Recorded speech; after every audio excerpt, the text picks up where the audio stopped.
Cinequiatría, el podcast que explora a tus personajes favoritos desde la perspectiva de la salud mental.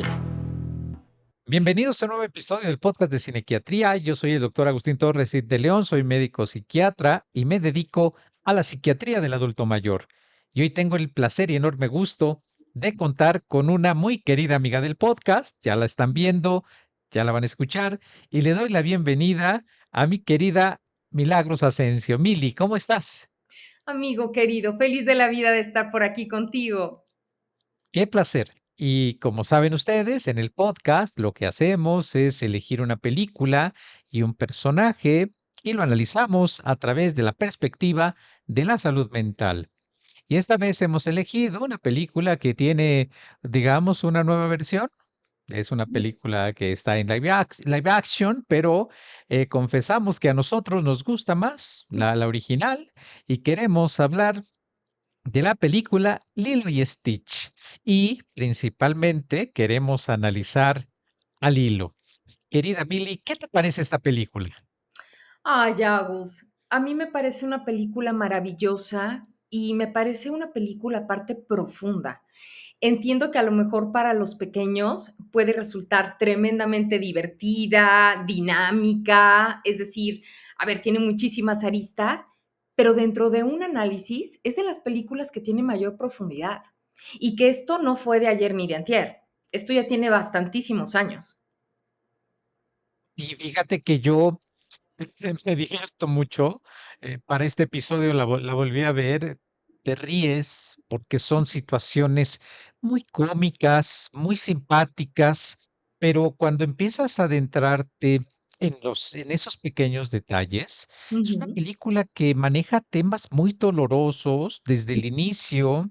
Desde la presentación de los personajes, van poco a poco incorporándose y también la parte que decías, Mili, por muy simpático y extraterrestre que sea Stitch, híjole, también Stitch tiene una historia en donde, si bien pasa en una galaxia lejana, hay unos comportamientos de con quien convive hacia él que no son precisamente los más agradables, pero desmenuzando un poquito al hilo, al inicio de la película observamos que ella está en una dinámica escolar y tiene Ujú. un comportamiento que pudiéramos calificar como un problema de conducta, aunque ella, más que ser espontáneo, responde, y es como una reacción, como una respuesta, pero diera la impresión en los primeros minutos de la película que este tipo de conducta empezaba a ser frecuente. ¿Qué te parece esa primera parte, Mili?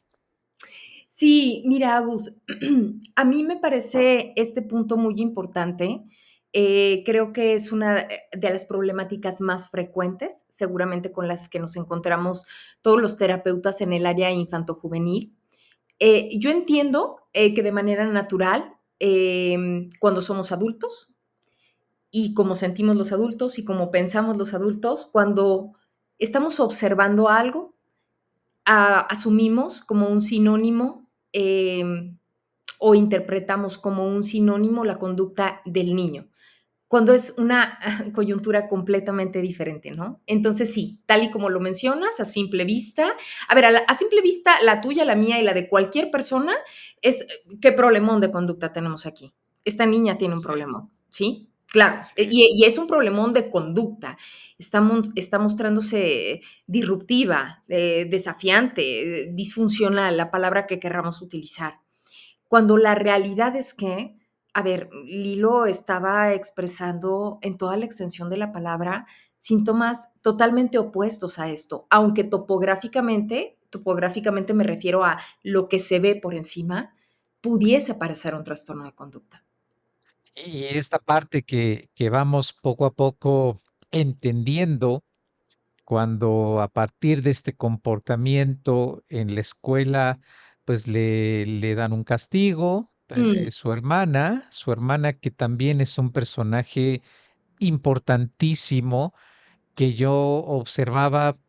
Qué difícil es para un adolescente hacerse cargo de una niña ejerciendo los deberes y funciones que un adulto tuviera que asumir. Incluso avanzada la trama, no vamos a analizarla a ella en este momento, que valdría la pena, pero vamos a Claro. centrarnos en Lilo exclusivamente, pero le llega a decir este hombre que hacía las veces de trabajador social, le llega a reclamar diciéndole, parece que tú necesitas más de ella que Mm, lo que ella necesita de ti. Pero haciendo esta referencia únicamente a que Lilo había quedado a cargo del cuidado de su hermana porque había perdido a sus dos padres. Milly, en tu experiencia clínica, siendo una experta en conducta en infancia y adolescencia, ¿qué puede resultar? Entiendo que no en todos los casos ocurre, pero en tu experiencia, cuando alguien pierde a sus dos padres o uno de ellos, ¿qué efecto puede tener en un niño, en una niña, Mili? Mira, Agus, yo al día de hoy, con la poca o mucha experiencia que pudiera tener, te puedo decir que el resultado de una pérdida de los padres o de uno u o de otro, a ver, yo nunca he encontrado un caso clínico en donde no haya presencia de un trastorno de ansiedad importante, depresión o incluso de un trastorno de estrés postraumático. O sea, no he encontrado que no haya la presencia de una u otra cosa, o esto, a ver, o esto sea comórbido, ¿no? Peor aún, con un peor pronóstico. La realidad es que es tremendamente difícil, como, a ver, en algún momento tú y yo lo hemos llegado a platicar, a ver, la ausencia de los padres, por favor, nunca, ¿no? Bueno, es el favor que yo Claro, pediría toda la vida, nunca, por claro. favor. O sea, nunca, nunca se vayan. Yo he tenido la oportunidad de platicar contigo sobre la señora Marianne, mi mujer favorita en el mundo, a quien amo con el alma, y si pudiera traerla cosida en la pierna, yo sería la persona más feliz del mundo y a la cual llamo mamá. Pero la realidad es que el efecto dentro de lo que tiene que ver con infancia y adolescencia ante la pérdida de los padres no solamente trae particularmente a ver, estas tres afecciones, ¿no? Que es lo que la literatura nos marca. A ver, trae muchísimas más afecciones de lo que probablemente pudiéramos nosotros en algún momento imaginar, ¿sí? A ver, si hablamos de la primera infancia, estoy hablando de los primeros años de vida, aproximadamente entre los 5 y 6 años. Siempre Ujú. todo es en cuanto a lo que tiene que ver con promedio. Ante la pérdida o ausencia de los padres, tenemos efectos negativos, tanto en el desarrollo emocional, en el desarrollo cognitivo y en el desarrollo social por el resto de la vida. Ok.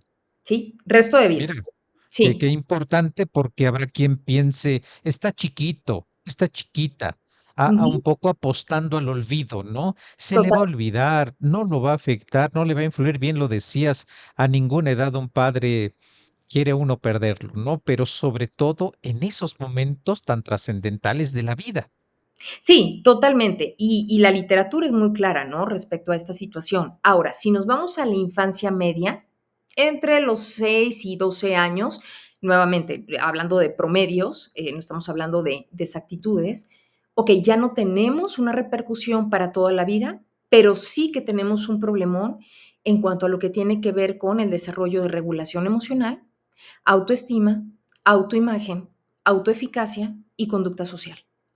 Oye, bárbaro, Sí. ¿cuántos aspectos Ujú. tendríamos que cuidar cualquiera de nosotros que esté cerca de alguien que ha perdido alguno de sus padres, ¿no? Que eso, esta llamada de atención, pues no va hacia los niños, va hacia el entorno. El entorno somos, si quedó el hermano, si quedó el abuelo, si un tío va a hacerse cargo de estas funciones, o el otro de los padres que pudiera darse cuenta que es un efecto que la pérdida pudiera traer consigo. Sí, porque a ver, Agus, a ver, todavía yéndonos, ¿no? Un poquito más lejos, pero que la realidad es que, a ver, para mí entra dentro todavía del cuadro, ¿no? De infancia y adolescencia, hablando de la adolescencia, ¿no? 15, 16 años, incluso la adultez joven, estoy hablando de hasta los 23, ¿sí? Cuando arrancamos ya este proceso, es que también tenemos afecciones. A ver, Ok. la única diferencia es que tenemos estructuras un poco más sólidas, pero hay un impacto emocional, repito nuevamente, dentro de las 3 áreas de la ansiedad, depresión o estrés postraumático. Tenemos problemas dentro del área socioemocional significativo y vemos que hay una dificultad en cuanto a los factores de resiliencia.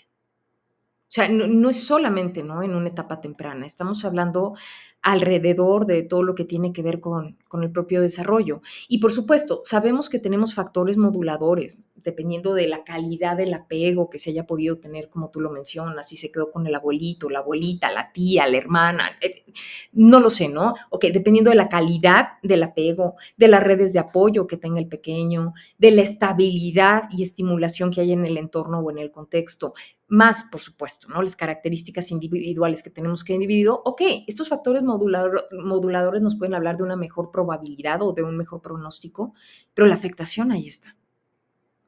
Y Oye, sí, Mili, y me pone a pensar cómo la escuela puede ser un referente, un ambiente, un contexto, ya lo hemos hablado en otros episodios, en donde tú pudieras identificar, porque quizás dentro de casa el menor, la niña, el niño no da señales mm, de que algo esté ocurriendo, pero la escuela, que es un ambiente en donde hay una serie de exigencias a las cuales uno debiera cumplir, un bajo rendimiento escolar, problemas de conducta con los demás compañeros, esta conducta que hemos llamado de desafiar a la autoridad, este comportamiento desafiante, bien podría ser una señal o un indicador que esa pérdida ha tenido consecuencias. por supuesto, Agus. Mira, regresando a este punto, más bien hilando, ¿no?, a lo que me estás ahorita comentando, en cuanto al punto anterior que hablamos, en cuanto a la dificultad que tenemos de pronto las personas, y digo una dificultad porque sí que se vuelve una dificultad, precisamente para la identificación y la atención de los pequeños, de asumir que, dependiendo de cómo observamos, cómo pensamos, ¿no?, o lo que nosotros estamos percibiendo, automáticamente, ¿no?, es lo que sucede con los niños. La realidad es que, particularmente en los trastornos depresivos o en la depresión, mientras probablemente un adulto pudiera asumir que una depresión es estar llorando todo el tiempo, probablemente constantemente cabizbajo, sin ningún tipo de estimulación, qué sé yo, ¿no? Estamos hablando ahorita de situaciones generales. La realidad es que en los niños lo que vamos a ver en los cambios de estado de ánimo, a ver, vamos a ver baja tolerancia a la frustración, los vamos a ver enojados, los vamos a ver irritables, los vamos a ver, con una tristeza o malestar persistente, pero rara vez lo vamos a ver con llanto. O sea, es Claro. que es lo menos frecuente, ¿no?, que vamos a ver. Y esas son, nuevamente, situaciones que, no lo sé, malinterpretamos o más bien no sabemos cómo interpretar. En la depresión vemos generalmente pérdida de interés o placer en las personas. En los niños vamos a ver lo mismo, pero de una forma diferente. Los vamos a ver cambiando de actividad en actividad, en actividad, en actividad, y, a ver, en lugar de interpretar este desinterés, vamos, o esta pérdida más bien, ¿no?, de interés, se interpreta como esto, ¿no? Ay, es que no se satisface con nada, pierde el interés todo el tiempo, nada le cuadra al niño. Te digo, es un teléfono descompuesto, ¿no?, en cuanto a la interpretación que estamos dando. Y es curioso el caso, ¿no?, en cuanto a la pérdida de interés o situaciones placenteras, en los niños vemos generalmente mucho aislamiento, pero como el aislamiento no es Sí, una conducta disfuncional, Agus, no es una sí, no conducta. lastima a nadie, no perturba a nadie, no Claro, molesta a pero nadie. no me está pellizcando, no me está mordiendo, no me está gritando, no me está escupiendo. A ver, pasa desapercibida, pasa completamente desapercibida. A ver, o sea, no se tiene que estar peleando con los compañeritos, simplemente el empezar a tomar distancia o el estar incluso ahí presente, pero no estar participando propiamente de las conversaciones o de los juegos, esto ya es parte del aislamiento. En el rendimiento escolar, igualmente, por supuesto que vamos a ver una disminución en el rendimiento escolar, a ver, sin alguna causa aparente, pero no lo vemos como un factor depresivo, lo vemos como tiene flojera, no le está echando ganas, es que no le está entrando pilas con la escuela. a ver, hay una función de la conducta, ¿no? Que está ocurriendo ahí. Igual, vemos dificultades para concentrarse, vemos mucha distractibilidad, vemos mucha lentitud cognitiva, es que no quiere hacerlo, es que no le echa ganas, no tiene impulso, generalmente en muchas ocasiones se escucha como no le exigen realmente a este niño no le importa lo que está sucediendo. El niño está teniendo un problemón dentro del cuadro depresivo. También tiene. Completamente, ¿verdad, Mili? Sí, totalmente. Y a ver, y esto se puede ver en todos, en todas las áreas. Hay alteraciones en sueño y alimentación, pero de pronto es, bueno, es que está creciendo. Es que de pronto está creciendo. Entonces, bueno, un día le gusta esto, ahorita no quiere, ahorita duerme tantas horas, después duerme más, pero está creciendo. Es parte de crecer estos cambios. No, no, no, no es así. Sí, por supuesto hay cambios, pero no de esta naturaleza. Ahora, tenemos a los chiquitos que en ocasiones, si tenemos suerte me refiero, a ver, suerte entre comillas, por supuesto, pero si tenemos suerte, dan quejas físicas, quejas médicas, quejas somáticas, lo que conocemos como que tú y yo lo conocemos desde esta parte. Y de pronto entonces cuando un niño te llega y me duele la cabeza, pero me duele el estómago, pero ahora me duele la pierna, pero como no hay una causa médica como evidente, como clara, como visible, entonces ya tiene, está con los pretextos, está queriendo justificar, seguramente lo que no quiere es no ir a la escuela, seguramente lo que no quiere es arreglar su cuarto. Entonces, es una situación constante en donde las conductas depresivas sí que son muy evidentes. El asunto es que no las estamos interpretando o identificando desde lo que tendría que ver con la etapa de la infancia o la adolescencia. Y que nos cuesta trabajo pensar que un niño se pudiera deprimir, ¿no? Por la idea que se tiene algunas veces que debe tener una causa, que hay un motivo, que hay una razón, o simplemente contemplamos que no se da cuenta, está muy chiquito, no se percata de la pérdida, está muy chiquita, O no se va a tienen dar cuenta todo, de lo que ocurre. o tiene todo, ¿por qué se deprimiría, no? O sea, tiene juguetes, tiene escuela, tiene techo, comidas, como por qué se deprimiría un niño. Y generalmente, Agus, y esto es algo muy, muy triste, es que generalmente cuando algún adulto, estoy hablando desde el entorno escolar hasta hablando del entorno familiar o el entorno social, generalmente cuando un niño llega a consulta, es cuando un niño ya expresó verbalmente, a ver, palabras como, es que me quiero ir al cielo, ¿sí? Ya no quiero estar aquí. Estos son así, motivo de consulta, SIC, paciente, ¿no? Esto es cuando o el mundo no me quiere, y entonces yo ya no quiero estar en este mundo tampoco porque tampoco lo quiero. Cuando te está expresando el niño ya claramente ideas de muerte, es cuando el niño llega a consulta.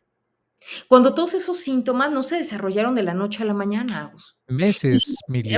pero por supuesto, y dicho sea de paso, si hablamos específicamente en cuanto a lo que tiene que ver con Lilo, cuando tenemos aparte un elemento predisponente como la pérdida de los padres o de una figura, de un vínculo de apego importantísimo, es que desde ahí tendríamos que estar dando atención, porque ya sabemos lo que viene. O sea, no tendríamos que esperar a que se presentara todo esto que acabamos en este momento de mencionar.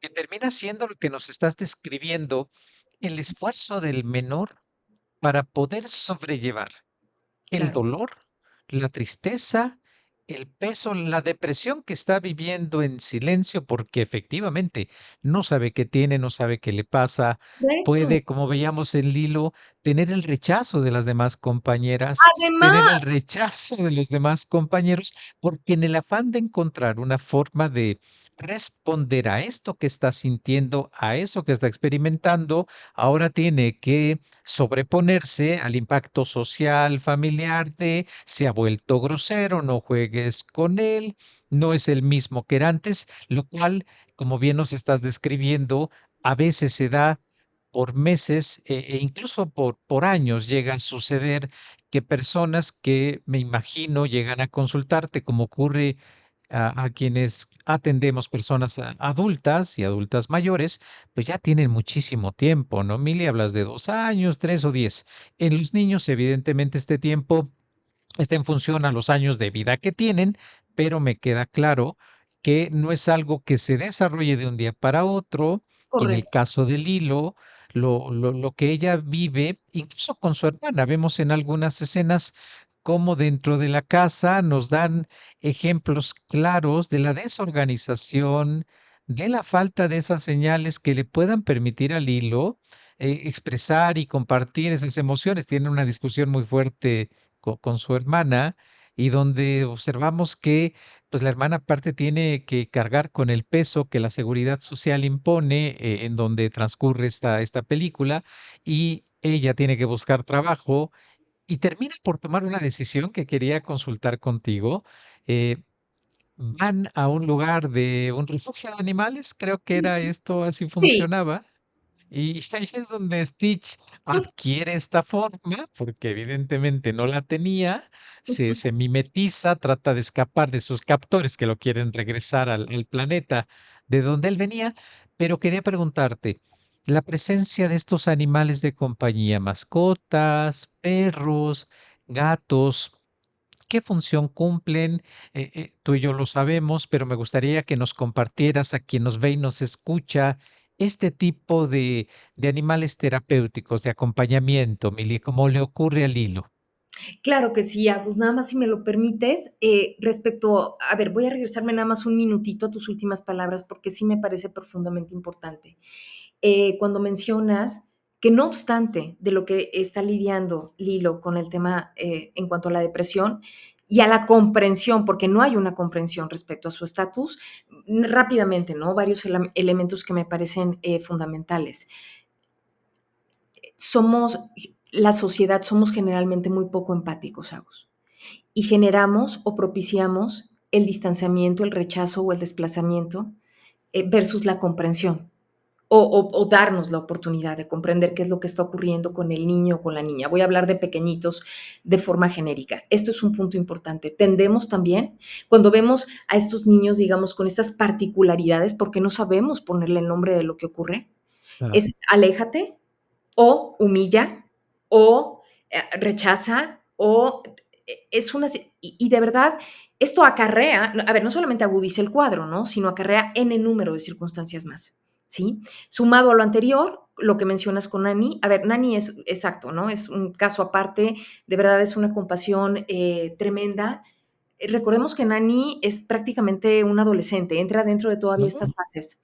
Y es una, a ver, es una adolescente tratando de sostenerse a sí misma, sostener a su hermanita, tratar de vivir un duelo simultáneamente, perdiendo su propia identidad dentro de lo que tiene que ver con el proceso.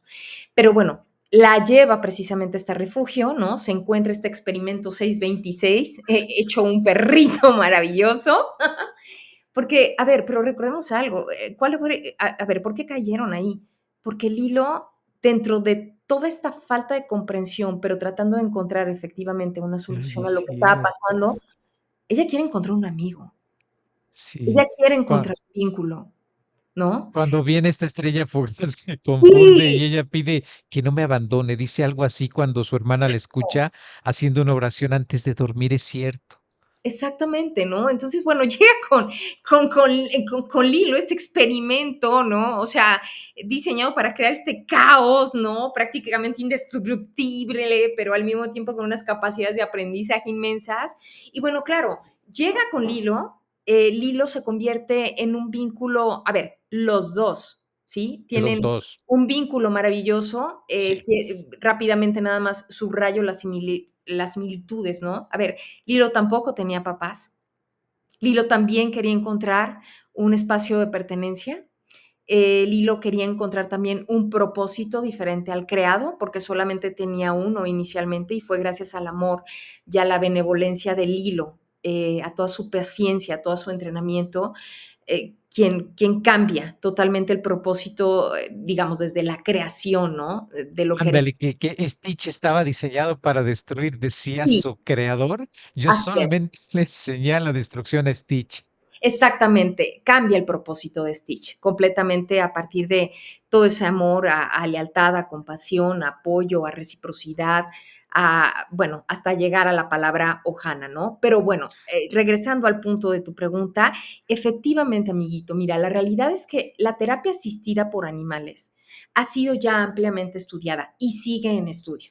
¿Sí? Se ha estudiado sobre todo con perritos, con gatos, con delfines, con caballos. A ver, también con otros animalitos, pero si nos vamos a los metaanálisis, es decir, a estos estudios que nos hacen un resumen de investigación pura en cuanto a la efectividad de lo que tiene que ver con la terapia asistida, sin lugar a dudas, los perritos y los caballos llevan la delantera.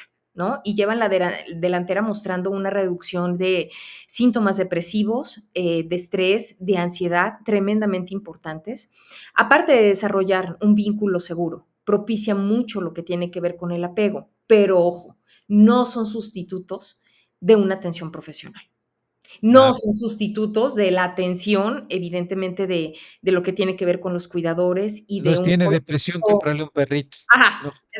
no, no, ¿no? O tiene depresión y entonces ya no necesito hacer cambios o modificaciones dentro de la dinámica familiar o el contexto o sí, a ver, sí que son efectivas las terapias asistidas, repito, se siguen estudiando, porque también, a ver, la eficacia al final del día es parcial, no se sustituye, repito, por el entorno familiar o institucional que tenga el pequeñito, y tampoco se sustituye por todas las necesidades interpersonales, ¿no? Que requiere. Entonces, siguen estudios, también hay algunas particularidades, es el menor de los casos, pero de todos modos está registrado en la literatura. Sabemos que también puede llegar a haber algún tipo de efectos. No es como que en nuestra población, me estoy refiriendo ahorita a México, ¿no? Me voy a Ujú.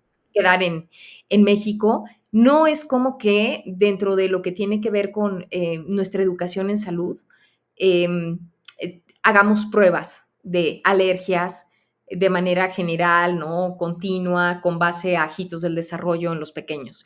Entonces, ciertamente sí que se pueden desarrollar algunas situaciones así, o si no sabemos manejar adecuadamente el vínculo con los animalitos dentro de una terapia asistida, más bien podemos reforzar un vínculo dependiente.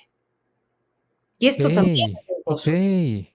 Ujú. Oye, y me pongo a pensar con este vínculo dependiente, si no se hace de la debida manera, cuando ese animalito también parte, porque su vida de estos animalitos es una vida de 10, 12, 14 años, ¿no? Y Son bien nos vidas.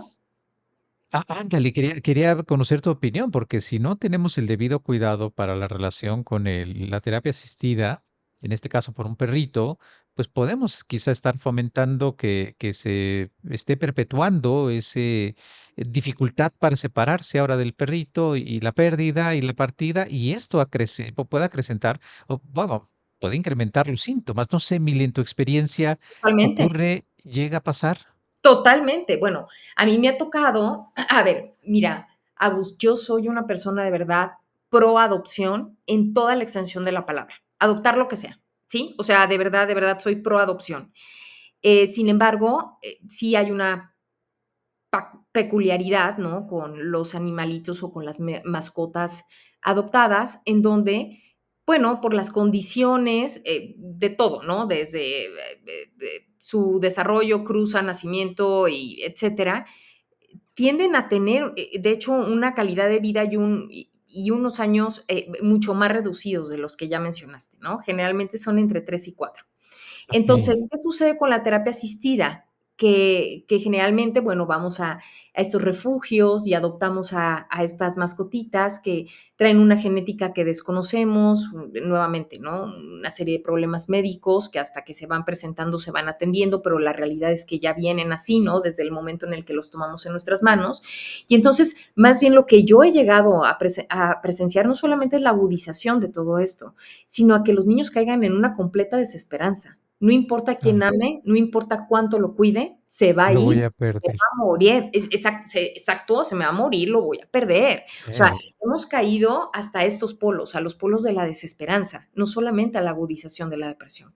Oye, qué importante, Mili, que señales esto para quien nos ve y nos escucha, porque cuando hablamos acerca de la evidencia de eficacia de una estrategia, es porque ha sido replicada Claro, la efectividad al poner en práctica el acompañamiento con caballos, con perritos, ¿no? Decías con otras especies que son específicas, no es cómprale un pez beta y para que alivie todo su dolor y sufrimiento, sino que es ese tipo de estrategia, ese tipo de recurso. Qué bueno que la gente sepa y conozca que pues no es adoptar por adoptar. Esto, si no se da de manos calificadas, Claro. de personas entrenadas que tengan el debido conocimiento, esto puede ser contraproducente. Mira qué importante y lo que se hizo desde el amor para darle alivio a un menor, acompañándolo con una mascota, pues puede ser nada más mantener ese dolor a la pérdida del mismo. Sí, no, completamente, ¿no? Y nuevamente, no solamente agudizar el cuadro, sino de verdad a caer en una desesperanza. La desesperanza la podemos entender como, de verdad, es que ya la desesperanza es el punto culmen, pico, como lo queramos llamar, del estatus depresivo. Es que ya no Claro. hay forma, o sea, es que de verdad el ser humano no encuentra una forma, ¿no? Para salir de ahí. Entonces, a ver, yo promuevo la terapia asistida, por supuesto, como coadyuvante en animalitos, pero sí, jamás, ¿no? Jamás como una situación sustituta y siempre tiene que ser con una adecuada supervisión, monitoreo y entrenamiento, porque, a ver, viene desde esto hasta lo que te comento, ¿no? Los vínculos de apego se vuelven tremendamente difusos.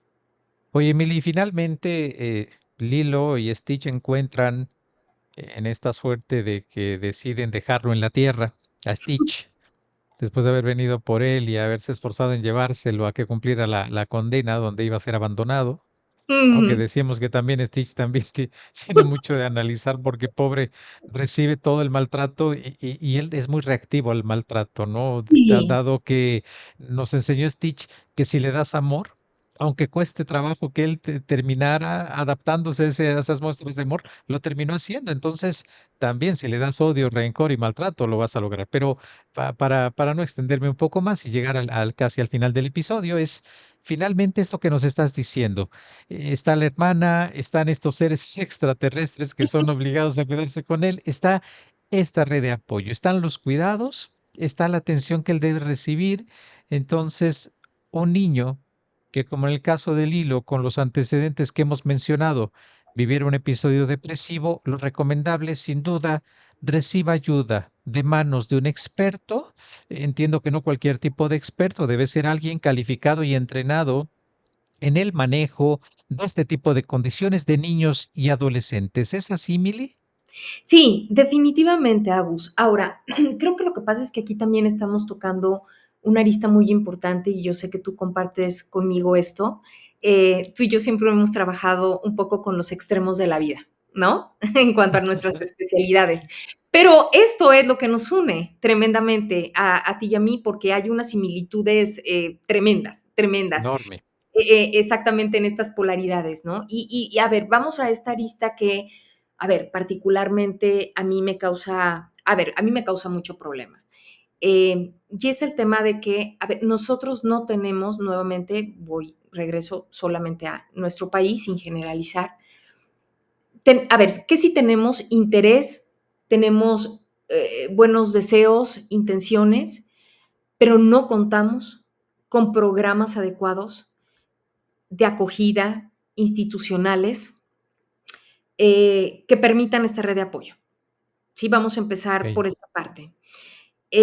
Cuando generalmente un pequeñito pierde a sus padres, automáticamente se asume que entonces el tío, la tía, el primo, la prima, ¿no? El cuñado, la mejor amiga, cuando no sabemos si estas personas que seguramente tienen mucho amor para dar, pero no sabemos si, a ver, si tienen o cuentan en ese momento de su vida, em, a Los ver, lo mínimo recursos. mínimo necesario. Sí, ya mira, ni me meto ya en re en recursos de pero sí, lo Ujú. mínimo necesario para poder establecer exactamente un contexto de salud, a ver, física y emocional para el desarrollo del pequeño. Y ya no se diga cuando los pequeños caen en situaciones institucionales, ¿sí? A ver, o sea, los pequeñitos que caen en situaciones institucionales de acogida, hospicios, etcétera, Mm. Ujú. A ver, tenemos clara evidencia desde la literatura en donde, a ver, los pequeñitos institucionalizados o que no están desarrollados en un contexto que cumple con los elementos básicos, Sí. aunque sea un contexto familiar, a ver, son niños que van a presentar siempre, a ver, bajo una prueba estandarizada de inteligencia, un coeficiente intelectual menor, Aus. Y Sí, ojo, no okey. es porque sean menos inteligentes, es porque el contexto que estimula precisamente esta inteligencia no cuenta No con estos está. elementos. Claro, exactamente, no cuenta con estos elementos. Vemos también que el crecimiento físico va a tener un retardo y vemos también que va a haber un retardo en habilidades motoras y lingüísticas en estos pequeños. ¿Sí? A ver, mira, en los estudios, como por ejemplo el proyecto de intervención de Bucarest, que fue un proyecto muy interesante, sobre todo longitudinal, que nos da mucho, mucho, tú sabes que sacamos mucha carnita de esto dentro de lo que tiene que ver con la literatura, estimó que por cada 2.6 meses en los que un pequeñito, nuevamente a nivel institucional o en un contexto que no cumple con estos elementos básicos, pierde un mes del desarrollo esperado. Ujú. Okey, la carencia, la falta de, estamos hablando casi de 1 año, medio año, 6 meses. Totalmente, totalmente. Aproximadamente los pierde, y es ahí donde se habla mucho acerca de la importancia del contexto, del medio ambiente.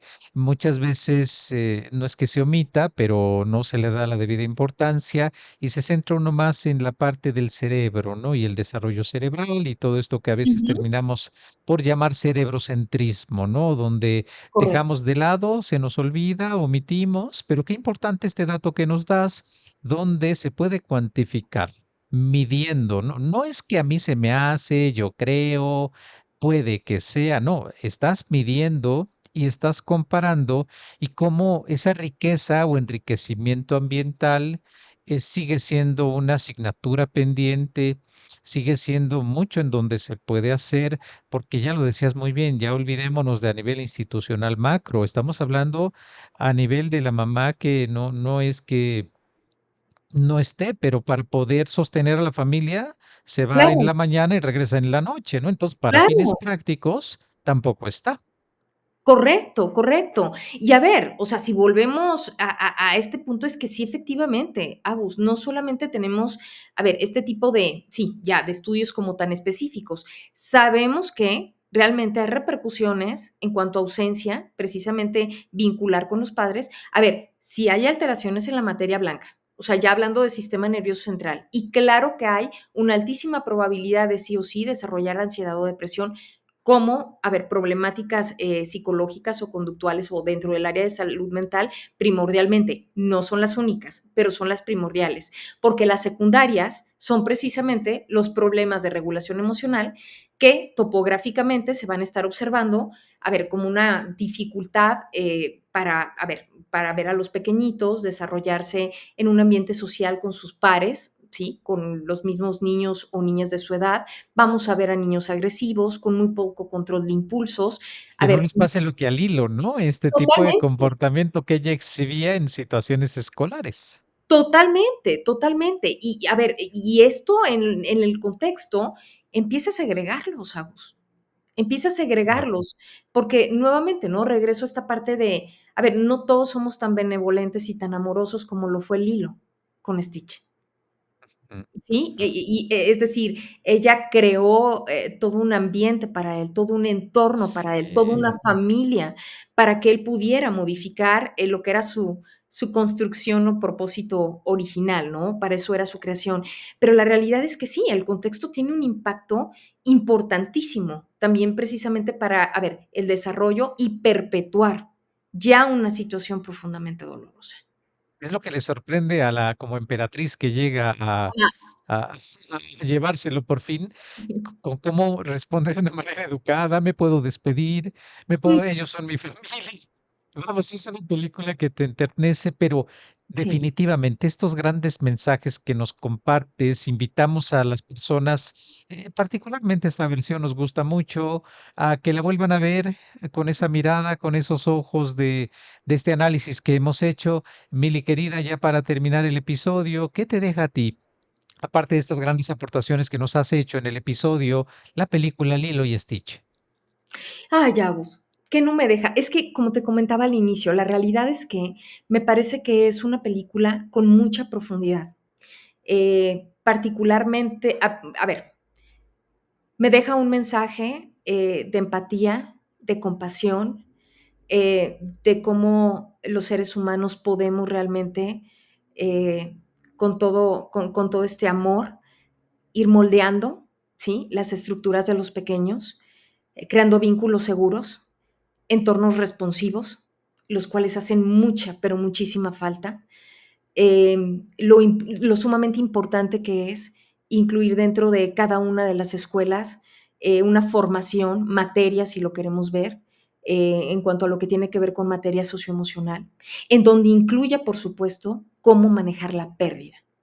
Eso, ¿Sí? completamente. Porque no tenemos esa educación, Agus. No la tenemos y esto es parte de la vida y bueno, no tenemos un aviso como para irnos preparando, simple y sencillamente llega. Ahorita estamos hablando de los padres, de las figuras, ¿no? Por supuesto, más importantes, pero la pérdida se vive en cualquier momento de la vida y la pérdida de un trabajo, de un amigo, de una amiga, de una pareja, a ver, estamos hablando de absolutamente lo que sea.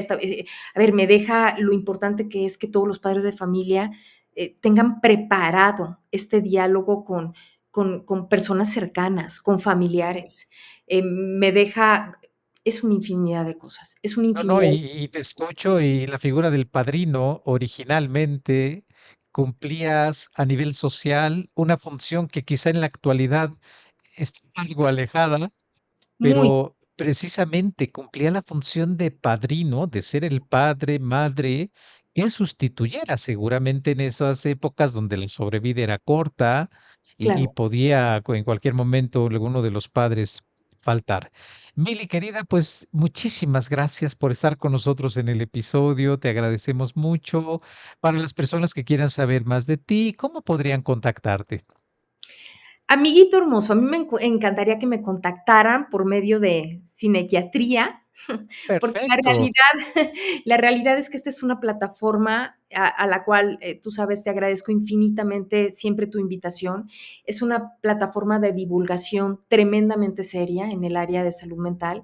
Entiendo que todo este proyecto tratan de hacerlo de una forma muy dinámica para poder acercarse a cualquier persona, ¿no? En cualquier momento, por medio de series, por medio de películas que permitan hacer como un poco contacto con cada uno de los elementos que estamos platicando. Yo me encuentro en Guadalajara, lo sabes bien, pero mi corazón siempre está contigo en Ciudad de México, está con este proyecto maravilloso y bueno, a mí me encantaría que pudiera ser por esta plataforma. Fascinante, querida Mili, te agradecemos mucho nuevamente.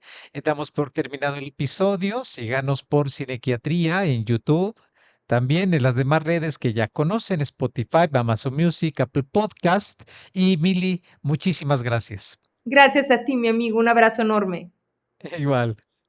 Cinequiatría, el podcast que explora a tus personajes favoritos desde la perspectiva de la salud mental.